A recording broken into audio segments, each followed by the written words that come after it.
Coming up next on Primary Care, I sit down with Dr. Debra Furr-Holden to discuss violence as a public health crisis. All people that are impacted by violence, both perpetrators and victims, have a negative impact on their health.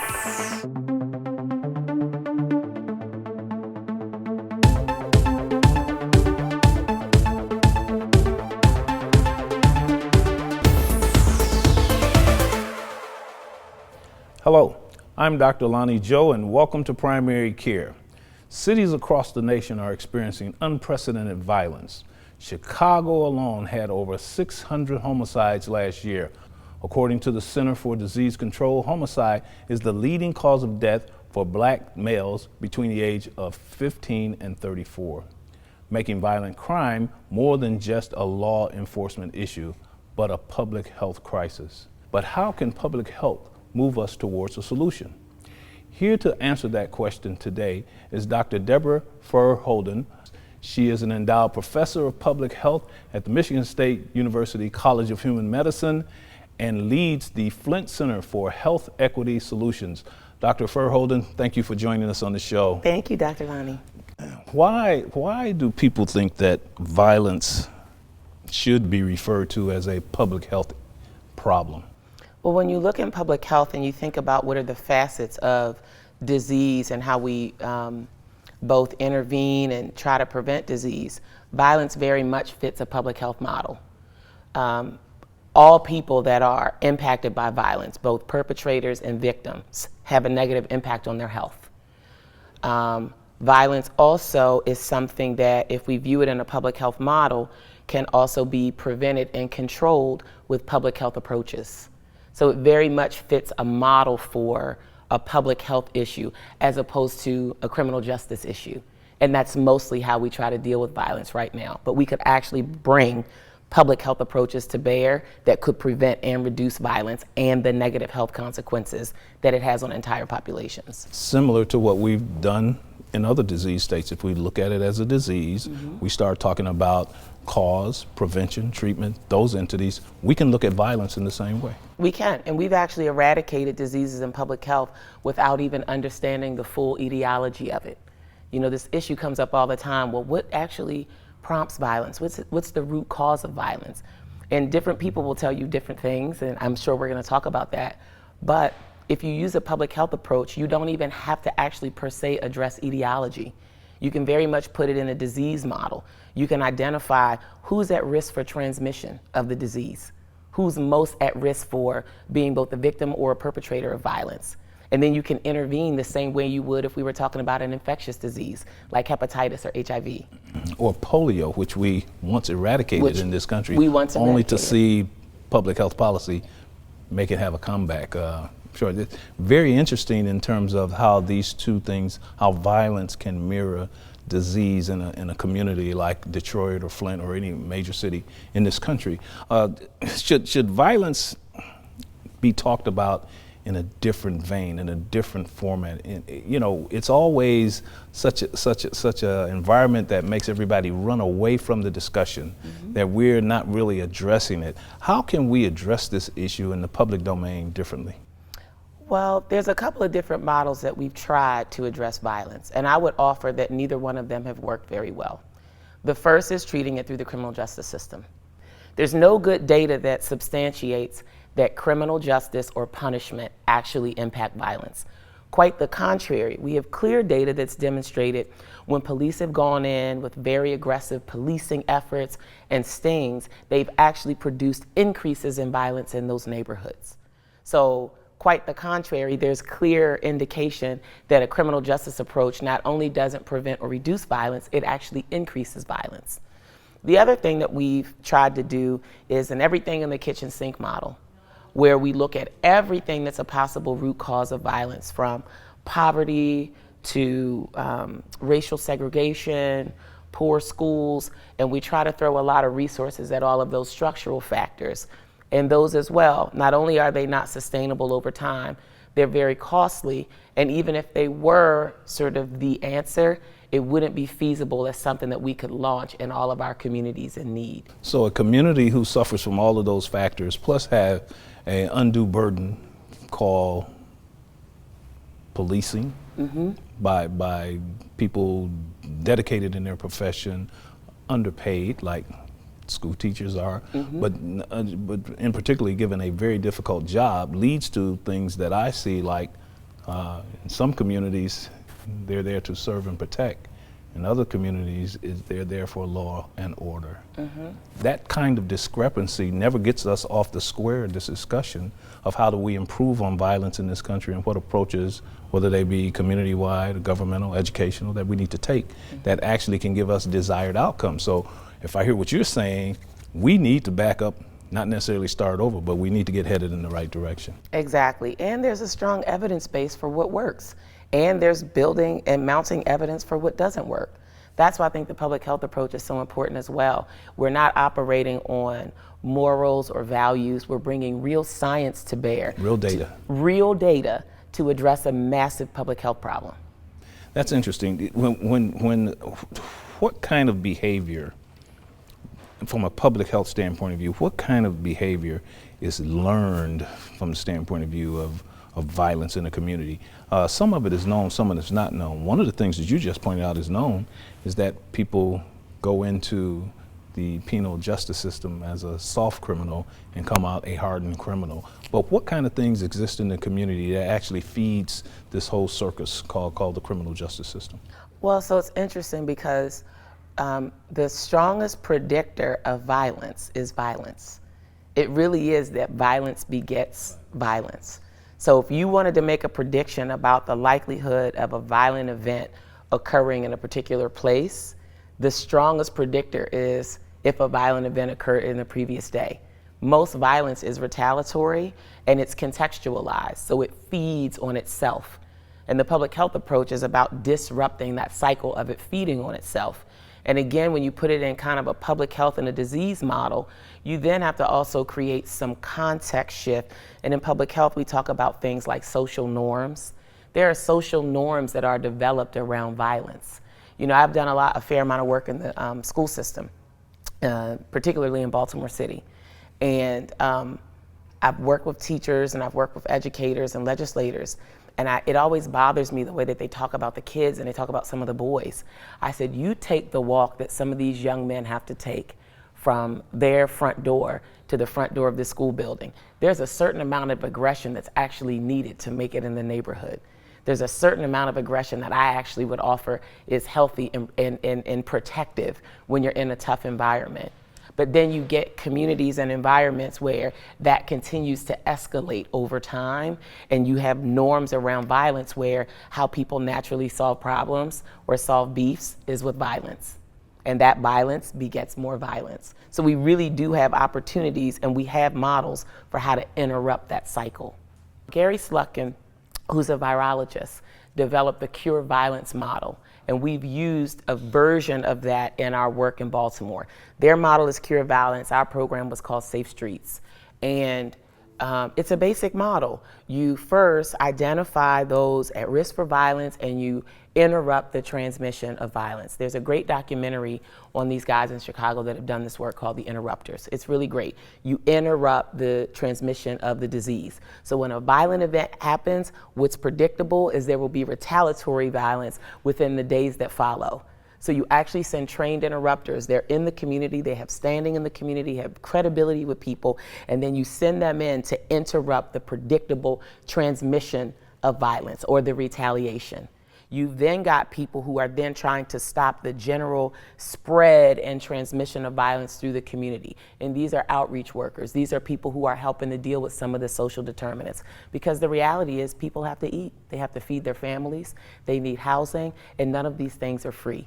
So you have outreach workers that are helping to provide some of the things that we know fill on some of those structural factors that are real for people.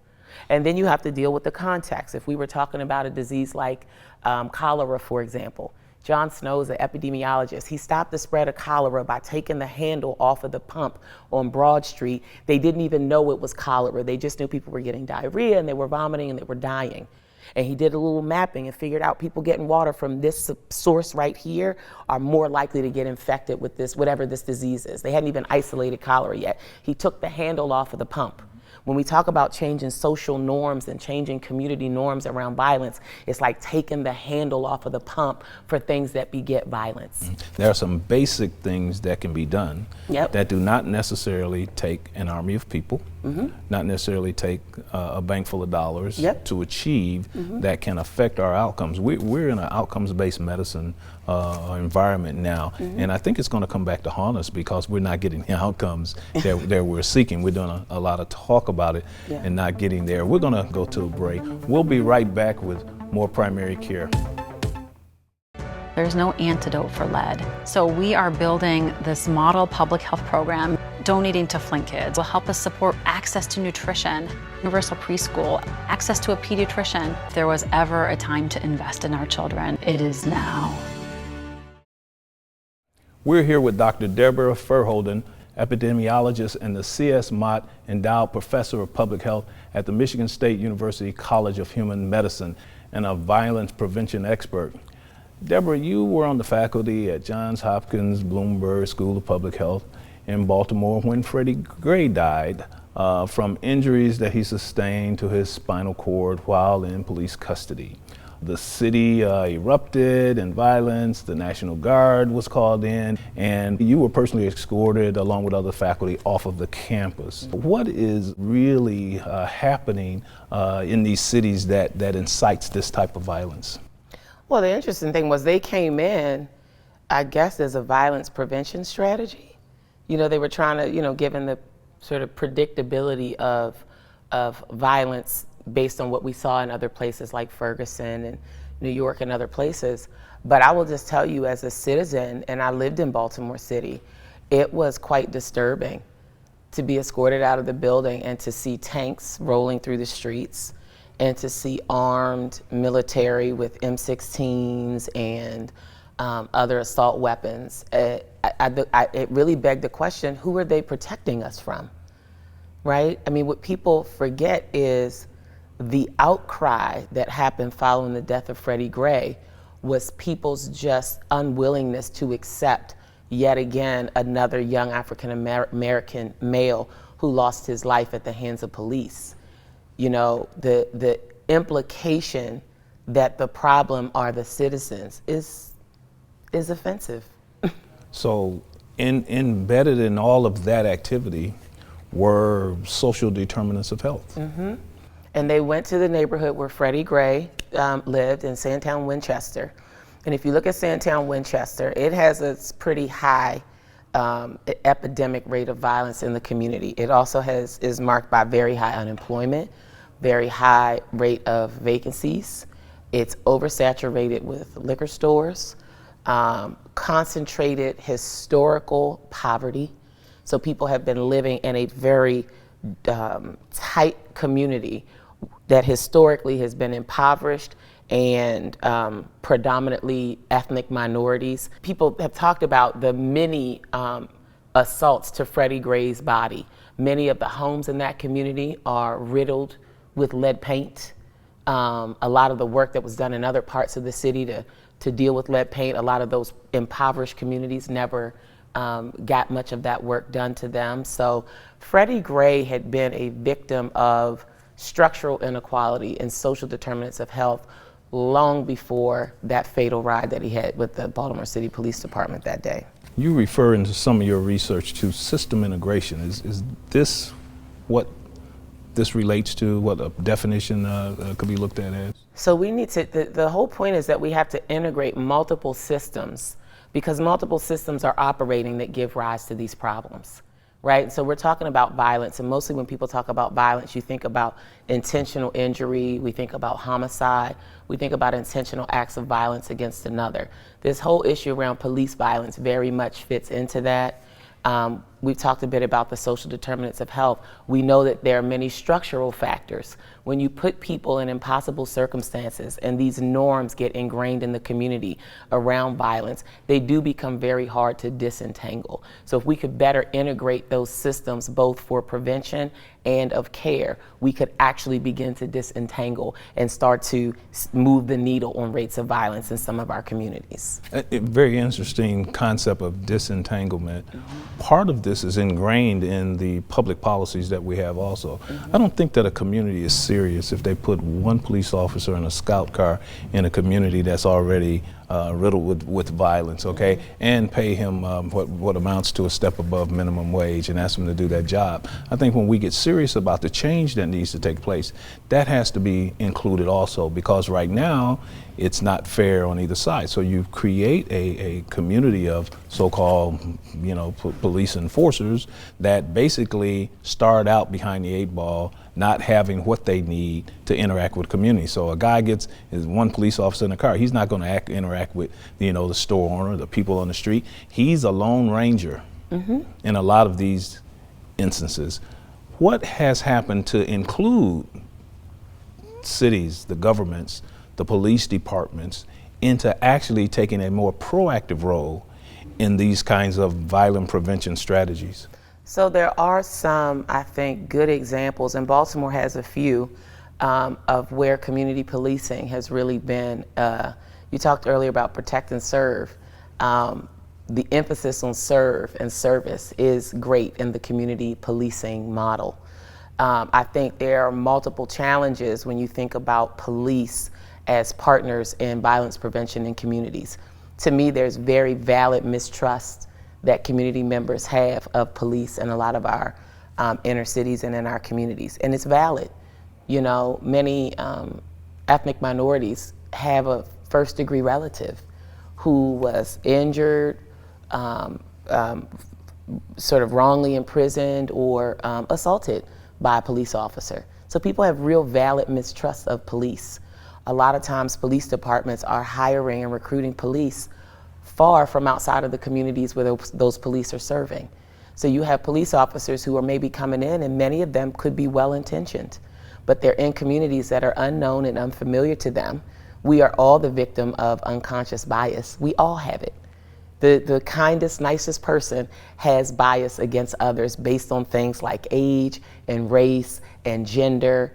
And unaddressed, we then put these officers, who many of which are well-meaning, in communities without the proper training, without the proper relationship and rapport with communities, and they're tasked to do a very tough job. And bad things happen. And over time, they become conditioned. And over time, they become conditioned. And not only that, the system actually rewards this stuff. There are cities that their city budgets are dependent on assets from searches and seizures to fuel the city's budget. So if you have a police officer who's tasked with bring X amount of money home to the ranch, and they're extracting that wealth out of the community, bad things are going to happen. They're banging down people's doors, and they're seizing people's properties and taking their homes, and they're taking their cars. And you can imagine over time, especially when that's the incentive system for promotion. How do you go from being an officer on the beat to being a detective? You meet all the metrics of success when you're on the beat. And you drag the same kind of attitude, mores with you from being an officer to being a detective. Exactly. Or a captain. And these are people who started off very well-meaning with the intention on serving in the community. Someone did a study recently on the questionnaire done on 6th graders and their impression of the police. It was very telling about what they represent to a community and what kind of interaction and exposure kids, at that age, in that age group has had with police. And it all comes through parents, what they see in the street, somebody kicking a door in. We got to go to a break. We'll be right back with more Primary Care. Stay with us. There's no antidote for lead. So we are building this model public health program. Donating to Flint Kids will help us support access to nutrition, universal preschool, access to a pediatrician. If there was ever a time to invest in our children, it is now. Welcome back.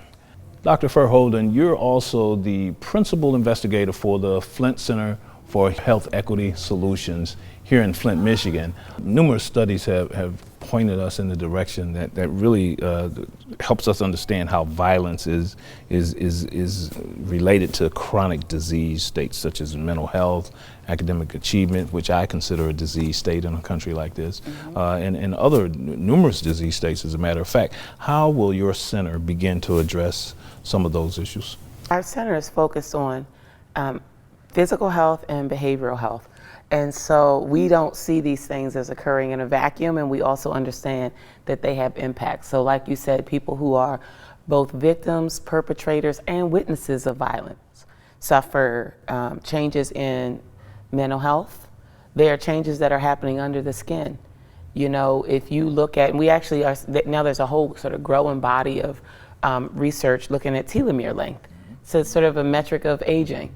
And kids who are growing up in communities with much higher rates of violence are having an accelerated shortening of those telomeres. So we actually do know it's actually, even if you're not yourself a victim or a perpetrator, just witnessing it and living in an environment with high rates of violence is literally shaving time off of your longevity. And so our center is, again, really focused on a comprehensive, systematic approach to dealing with physical health. And primarily we're focused on physical activity, nutrition, and then some cultural training, because as I talked earlier about disrupting violence and also changing the norms around violence, there are a whole lot of norms that we have around eating and nutrition. And then we're simultaneously doing work focused on behavioral health, primarily tackling substance abuse and addiction and support services for families. And so we think bringing these things together, providing services both to individuals and at the community level with some policy level interventions really is going to be the best comprehensive strategy that we have. And it will impact violence, it will impact behavioral health, it will impact physical health. A global approach. A global approach. So let's put the ball back in the court of the practicing physician. I'm an internist. What's the role of the pediatrician, the internist, the primary care physician, the family physician in dealing with the aftermath, the after effects of violence in their patient population? So I think it's important, and you know, one of the things I love about being here at Michigan State is that they have now an MD MPH program, and their model is that, and this is really for the physician who is interested in a sort of public health approach that can be integrated into the practice of medicine. And so I think it's important that physicians understand and appreciate some of the real public health context and the public health model and the social determinants of health as they interact with patients. So for example, when you're talking to your patients about their diets or their physical activity, it's important for you to understand that people may be living in communities that aren't conducive for physical activity. There really aren't places for some residents to engage in outdoor recreation. Mm-hmm. So as a physician, if you're going to tell your patient to engage in physical activity and you know they live in a neighborhood that doesn't have sidewalks and is riddled by violence, right, it would actually potentially change your speaking. You know, you might actually say, well, do you have opportunities to walk at work? There are, for many people, safer environments where they work than where they live.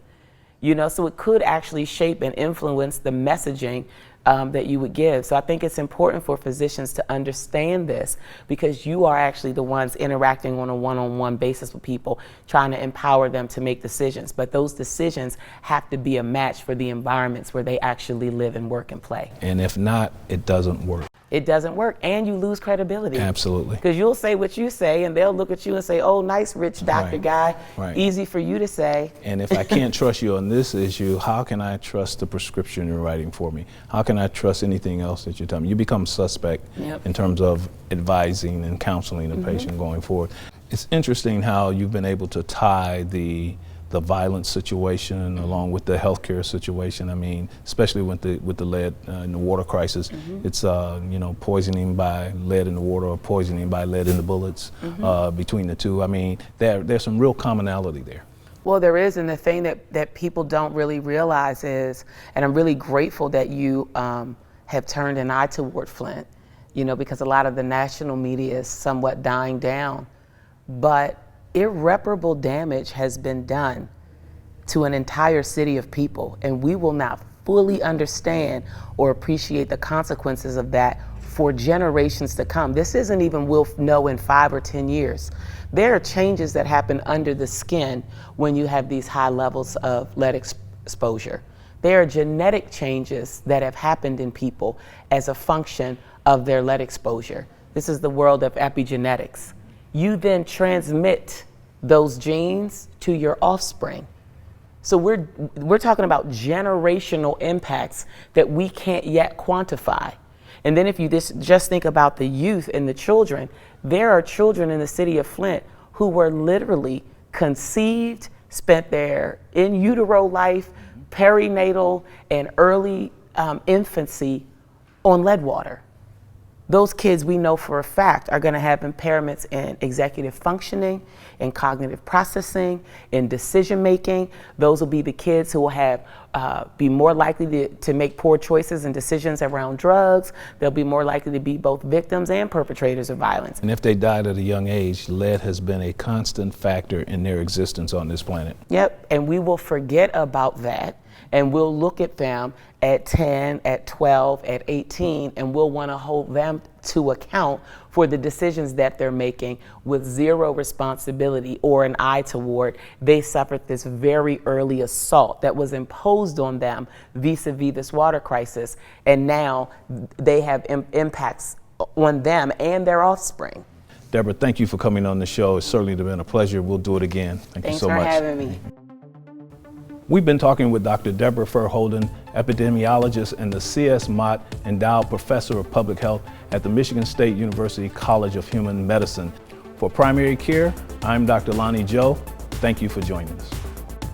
For more information about the show and our guests, visit our website at primarycare-tv.com and continue the conversation on Facebook and Twitter.